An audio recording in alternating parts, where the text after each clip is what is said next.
अस्सलाम वालेकुम नाज़रीन, आवाज़ न्यूज़ सां गॾु आऊं आहियां बिशारत सुमरो। हलंदासीं हेडलाइंस तरफ़।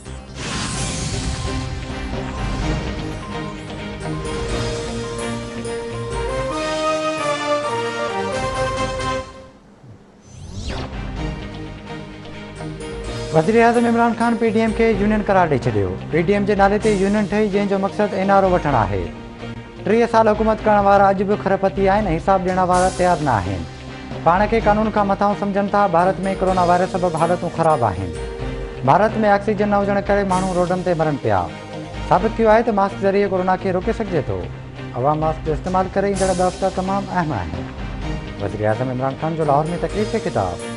चवे थो असांजे इंसाफ़ जो निज़ाम ताक़तवर खे नथो पकिड़े सघे। जेलुनि में सिर्फ़ु ग़रीब तबिके जा माण्हू नज़र ईंदा आहिनि।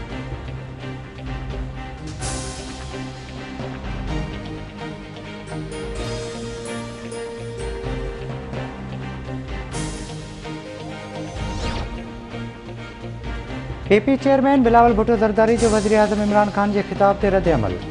चवे थो इमरान ख़ान ग़लतियूं करे थो, ग़लतियुनि जो इतराफ़ करे थो ऐं ॿीहर वरजाए थो। हीउ मुल्क आहे, क्लासरूम न आहे। मुल्क में महांगाई जो कारण इमरान ख़ान जा ग़लति फ़ैसिला आहिनि। PTI जो IMF डील में ग़लती मञण लाइ नाकाफ़ी आहे। वज़ीर आज़म इमरान ख़ान क़ौम खां माफ़ी वठे।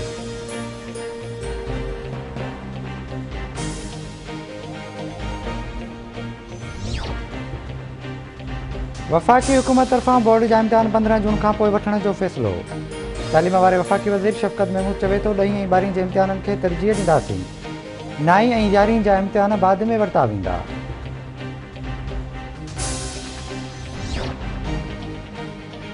वफ़ाक़ी सरकार सिंध सूबे सां ज़्यादती कई आहे। तुंसा ऐं चश्मा केनाल हमेशह तकरारी रहिया आहिनि। इर्सा में सिंध जी तजवीज़ुनि खे बिल्डोज़ कयो वञे थो। सिंध असेंबली पाणी मसइले ते ठराव मंज़ूर करे चुकी आहे। वोटनि जी ॿीहर गणप जो नाटक शुरू कयो वियो आहे। अवाम वफ़ाक़ी हुकूमत जी कारकर्दगी ते अवाम फ़ैसिलो ॿुधाए छॾियो आहे। इलेक्शन कमीशन खे यरगमाल बणाइण जी कोशिशि कई पई वञे। सूबाई वज़ीर सैयद नासिर हुसैन शाह जूं कराची में मीडिया सां ॻाल्हियूं। चयाईं वफ़ाक़ी हुकूमत होश खां कमु वठे।